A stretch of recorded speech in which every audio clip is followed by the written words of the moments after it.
Hello students, welcome back to आपके अपने channel accounting helper. आज की क्लास में हम कंटिन्यू करेंगे अपना चैप्टर नंबर 8 जर्नल का पार्ट नंबर 7। पिछले पार्ट में मैंने आपको 10 इंपॉर्टेंट ट्रांजैक्शंस की जर्नल एंट्रीज करवाई थी। उम्मीद है आपने वो सारी एंट्रीज अच्छी तरीके से रिवाइज कर ली होगी। अब तक देखिए हमने इसमें क्या क्या पढ़ा। हमने पढ़ा जर्नल किसे कहते हैं, जर्नल का फॉर्मेट क्या होता है, जर्नल में जर्नल एंट्रीज को किस तरीके से रिकॉर्ड किया जाता है। फिर हमने बहुत सारे इंपॉर्टेंट जर्नल एंट्रीज सीखी, सारे इंपॉर्टेंट कंसेप्ट्स के साथ हमने हर जर्नल एंट्रीज को रिकॉर्ड करना सीखा। पिछले पार्ट से हमने इंपॉर्टेंट जर्नल एंट्रीज की प्रैक्टिस करना स्टार्ट कर चुके हैं। आज उसी क्रम को आगे बढ़ाते हैं और आगे बहुत इंपॉर्टेंट जर्नल एंट्रीज को करते हैं। मेरे साथ साथ सारी जर्नल एंट्रीज को रिकॉर्ड करिएगा। उसको पहले खुद जहां पे क्वेश्चन आता है पहले वीडियो को पॉज करिए, जर्नल एंट्रीज बनाइए, फिर मेरे साथ आंसर्स को टैली करिए। क्लियर? चलिए करते हैं स्टार्ट। देखिए 11th ट्रांजैक्शन, क्योंकि 10 हमने पिछली क्लासेस में कंप्लीट कर ली थी। Sold goods to Ram, sold goods to Ram for 10,000 rupees allowing him trade discount of 10%। हमने कितना ट्रेड डिस्काउंट दिया है? 10%। हमने सीखा था कि ट्रेड डिस्काउंट बुक में रिकॉर्ड नहीं होता। And a cash discount of 10%, और जो कैश डिस्काउंट है वो 10% मिलेगा। He paid 1/4 of the amount in cash at the time of purchase of goods. उसने 1/4 अमाउंट जो पे किया, जब उसने गुड्स को खरीदा तो उसने 1/4 अमाउंट पे किया। अब देखो इसको ध्यान से देखो, पहले इसको समझते हैं। लिस्ट प्राइस कितनी दी हुई है? लिस्ट प्राइस आपको दी हुई है 10,000 रुपीज। लिस्ट प्राइस में से सबसे पहले हम ट्रेड डिस्काउंट को क्या करते हैं? माइनस करते हैं। ट्रेड डिस्काउंट कितना दिया हुआ है बेटा? 10%। तो ट्रेड डिस्काउंट हमने 10% माइनस किया। 10% माइनस किया मींस 1,000 रुपीज माइनस किए। ये आपके लिए आ गई सेल वैल्यू। क्या चीज आ गई? Sale value. कितनी सेल वैल्यू आ गई? 9,000 रुपीज। ठीक है। अब इसने कहा he paid 1/4 of the amount in cash. हमें उसने 1/4 अमाउंट कैश में पे किया है। ध्यान से समझिए, कैश डिस्काउंट किस पे मिलता है? जितना हमें कैश रिसीव्ड होता है।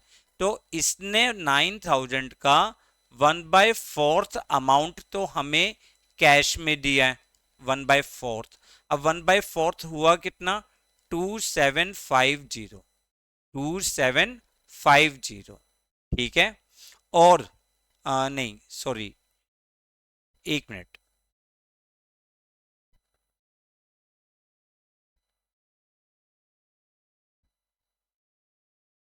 2250। क्लियर बेटा? और बाकी 3/4 अमाउंट उसने हमें क्रेडिट पे दिया है। अब 3/4 अमाउंट कितना क्रेडिट पे दिया है? 6750। ये तो हमारे लिए हो गई क्रेडिट सेल। क्रेडिट सेल किसको दी है हमने? राम को। तो ये राम हमारे लिए क्या हो जाएगा? डेटर। इंक्रीज हो रहा है तो डेबिट। क्लियर? अब 1/4 अमाउंट जो हमें कैश मिला है, इस पे हम उसको प्रोवाइड करेंगे सीडी। कितने परसेंट? 10%। सीडी कितने परसेंट है? 10% है। तो 10% 225 रुपीज हम उसको कैश पे कर दे, सॉरी सीडी प्रोवाइड करेंगे। तो इसका मतलब हमने 2025 इतना कैश हमने क्या करा है? रिसीव्ड किया है। क्लियर? अब ध्यान से समझो, दोबारा ध्यान से समझा रहा हूं। एक बार कंसेप्ट को, कभी भी किसी कंसेप्ट को समझना हो तो ध्यान से समझा करो। लिस्ट प्राइस कितना है? 10,000। ट्रेड डिस्काउंट माइनस कर दीजिए, ये आपके लिए आ गई सेल वैल्यू। अब इसमें से जितना अमाउंट हमने कैश में रिसीव्ड किया होगा उतनी तो हम डिस्काउंट प्रोवाइड करेंगे उसको। कितना रिसीव्ड किया है कैश में 1/4, 1/4 अमाउंट कितना होगा 2250। इस पे हमने सीडी प्रोवाइड कर रहा है और ये कैश हमने रिसीव्ड किया है। क्लियर। और 6750 हमारे लिए क्या हो जाएगी, क्रेडिट सेल हो जाएगी। 6750 क्रेडिट सेल हो जाएगी। तो आपके लिए जर्नल एंट्री क्या होगी, cash account debit, cash account debit 2025, discount allowed debit,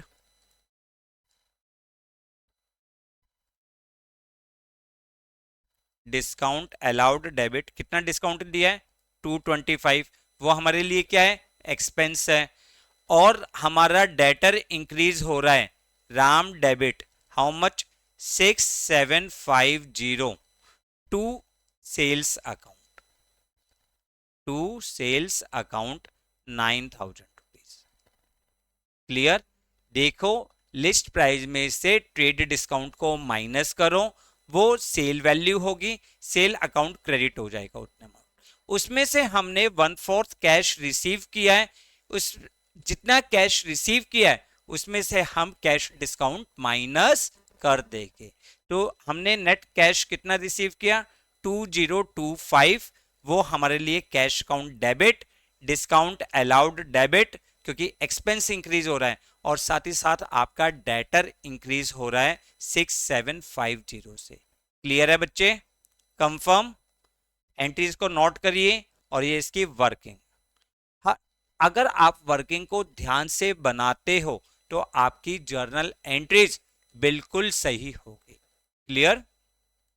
चलिए नेक्स्ट क्या कहें, bought goods at a list price of 25,000 from Ravi. हमने 25,000 की गुड्स परचेज करी है। आपकी बात, पिछले ट्रांजेक्शन में हमने गुड्स को बेचा था, यहाँ पे हमने गुड्स परचेज करी है। लेस 20% ट्रेड डिस्काउंट, कितने परसेंट ट्रेड डिस्काउंट है 20%, एंड 2% कैश डिस्काउंट, और हमें कैश डिस्काउंट कितना मिलता है 2%। पेड 40% बाय चेक, हमने चेक से पेमेंट करी है 40%। हमेशा पहले जर्नल एंट्रीज बनाई करने से पहले इनकी वर्किंग बनाई है। लिस्ट प्राइस, लिस्ट प्राइस कितना है 25,000, उसमें से माइनस कर दीजिए ट्रेड डिस्काउंट,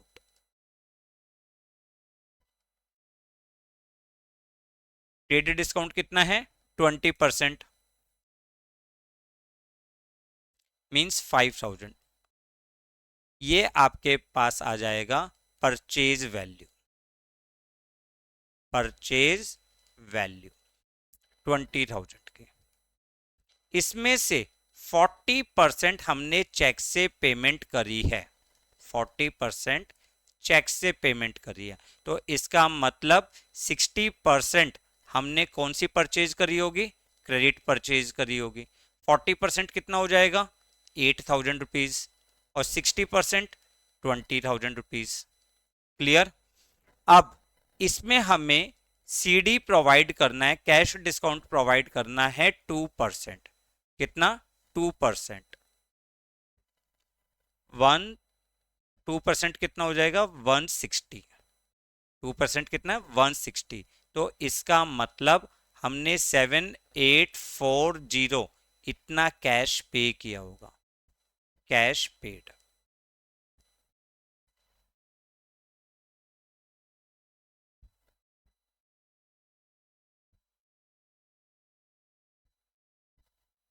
क्लियर। इतना हमने कैश पे किया, ये हमारे लिए हमारा क्रेडिटर इंक्रीज हो रहा है, क्रेडिटर इंक्रीज हो रहा है। तो अब अगर हम गुड्स को परचेज करते हैं, अगर हम गुड्स को परचेज करते हैं तो हमारी एंट्री क्या होती है परचेज अकाउंट डेबिट, कितने से 20,000 रुपीज से। इसमें से हमने जो चेक से पेमेंट करी है, हमने 40% किससे पेमेंट करी है चेक से पेमेंट करी है। तो आपके लिए आ जाएगा to bank account 7840, discount received किया है वो आपके लिए इनकम का सोर्स है, तो डिस्काउंट रिसीव्ड अकाउंट कितना 160, और हमारा क्रेडिटर इंक्रीज हो रहा है रवि कितने से 12,000 रुपीज से, कितने से 12,000 रुपीज से। क्लियर, कंफर्म, समझ में आ रहा है। तो हमने अगर गुड्स को परचेज किया तो सबसे पहले ट्रेड डिस्काउंट माइनस किया, उसमें से जितनी हमने पेमेंट करी है उसके ऊपर हमने डिस्काउंट रिसीव्ड किया है जो हमारे लिए इनकम का सोर्स है, प्रॉफिट का सोर्स है, और बाकी हमारे क्रेडिटर इंक्रीज हो रहे हैं। तो हमारी एंट्री क्या हो जाती है, purchase account debit 20,000 to bank account, bank से कितनी पेमेंट है 7840, to discount received 160, to Ravi क्योंकि हमारा क्रेडिटर इंक्रीज हो रहा है। क्लियर है, confirm.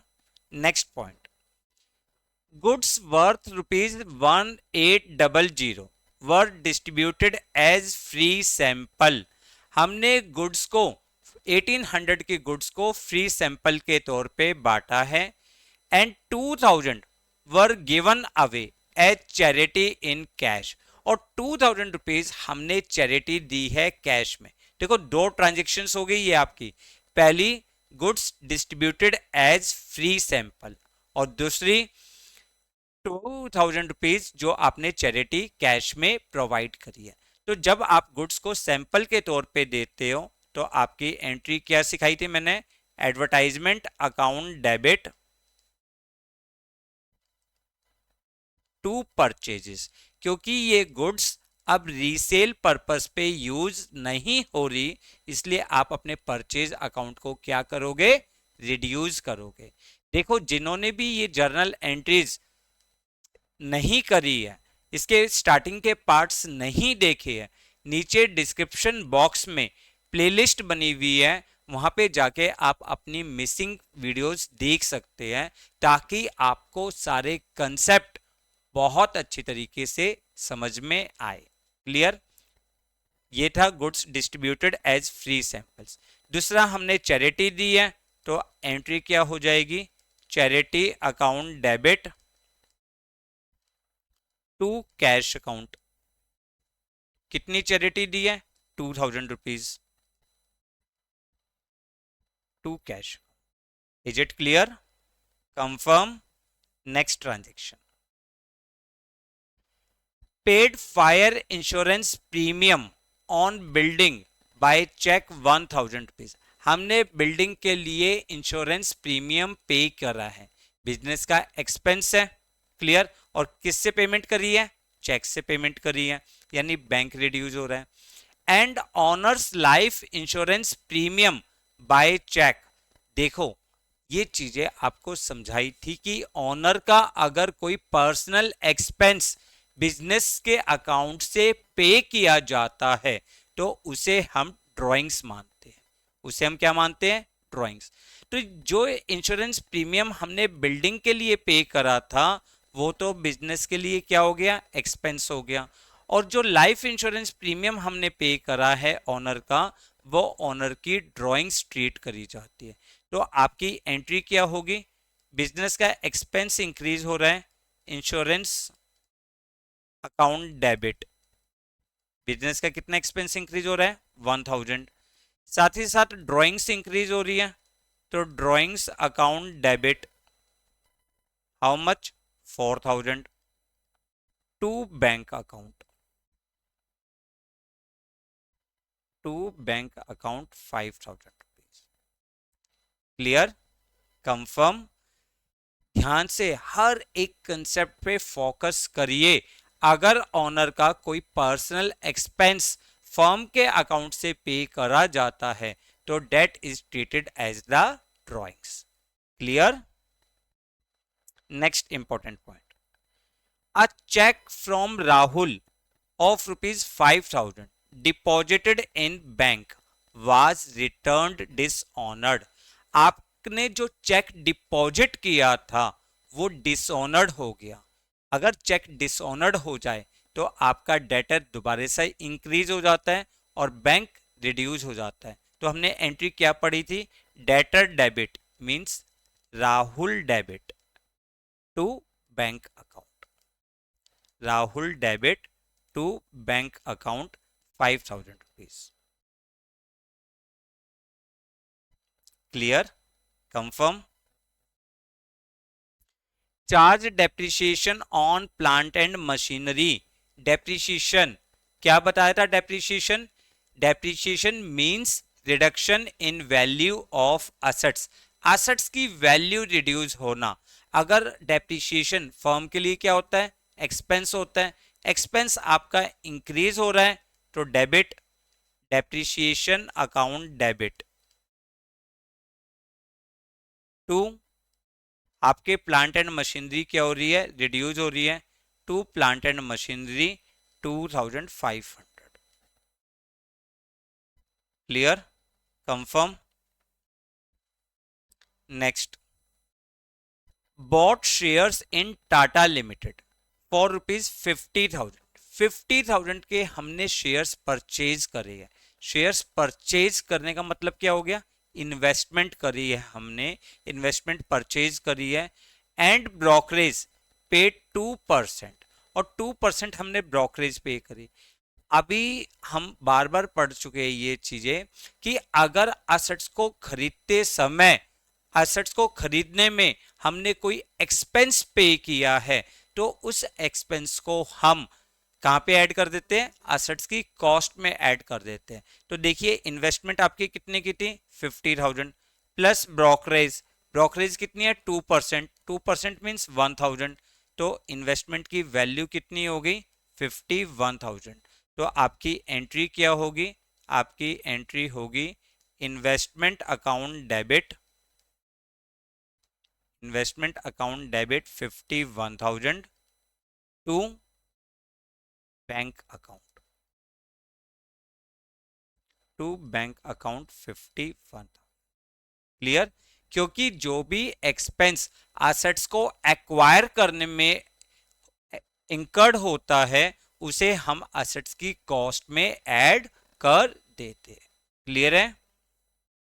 Next point, sold personal car of proprietor for ₹1,50,000, और जो ऑनर है उसकी हमने पर्सनल कार को सोल्ड आउट किया 1,50,000 against the cheque which were deposited in proprietor's personal bank account, और जो भी अमाउंट आया, जो चेक आया, उसको हमने ऑनर के पर्सनल बैंक अकाउंट में डिपॉजिट करा। अब बताइए इसकी क्या जर्नल एंट्री होगी, सोचो जरा, ध्यान से पढ़ो।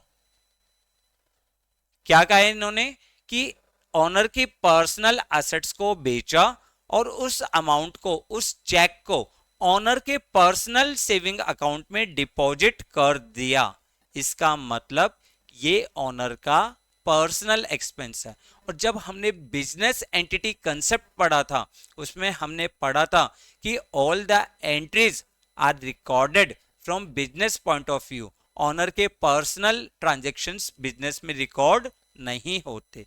तो आप यहां पे क्या लिख दोगे, as it is personal transaction of owner, so it is not recorded in books, business की बुक्स में रिकॉर्ड नहीं होगा। तो इसका मतलब इसकी कोई भी एंट्री नहीं आएगी। क्लियर। अब देखो अगला ट्रांजैक्शन पढ़ो, अगले में भी कुछ इसी तरीके का वर्ड है, sold personal car of proprietor for 1,50,000, owner की पर्सनल कार को सोल्ड आउट किया चेक के through 1,50,000 rupees, which were deposited in firm's bank account. ये अमाउंट जो आया, ये जो चेक आया, ये फर्म के अकाउंट में डिपॉजिट किया।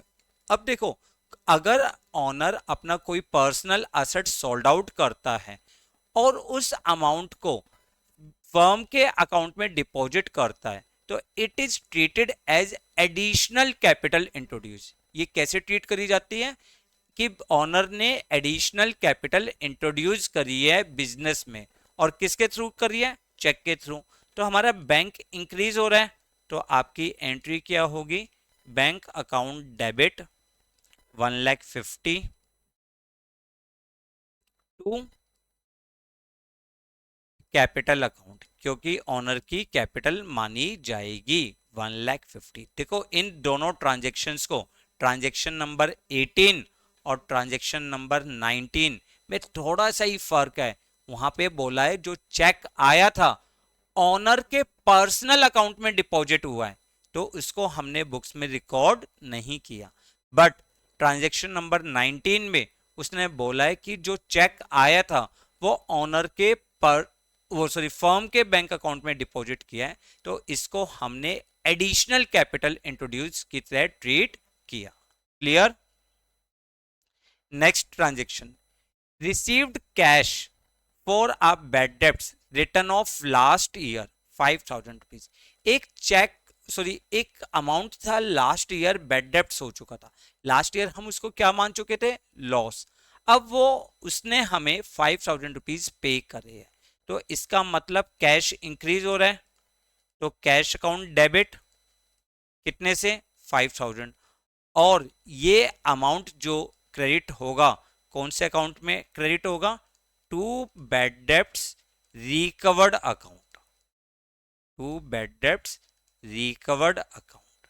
आप इसको गलती से बैड डेब्ट्स अकाउंट मत लिख दीजिएगा। अगर आपने लिखा cash account debit to bad debts account, सिर्फ एक हल्का सा वर्ड हटा रिकवर्ड, पर आपका ट्रांजेक्शन गलत हो जाएगा। Clear, confirm. तो ये थे आज के कुछ इंपॉर्टेंट ट्रांजेक्शन्स। एक एक करके आप इसको दोबारा से, जिन भी बच्चों ने नोट नहीं किया वो जल्दी से इन्हें नोट करें।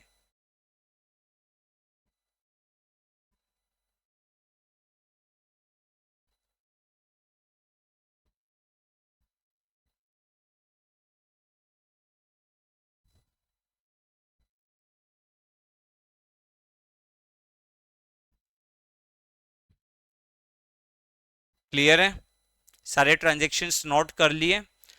अब आप अपनी बुक्स के क्वेश्चंस उठाएंगे और उनकी प्रैक्टिस करेंगे। हम अभी और भी बहुत सारे क्वेश्चंस की प्रैक्टिस करेंगे जो आपके कंसेप्ट्स को और भी ज्यादा स्ट्रॉन्ग करेगा। तो वीडियो को लाइक और शेयर करना बिल्कुल भी ना भूलें। नेक्स्ट क्लास में मिलते हैं बहुत इंपॉर्टेंट कंसेप्ट के साथ। Thanks a lot for watching.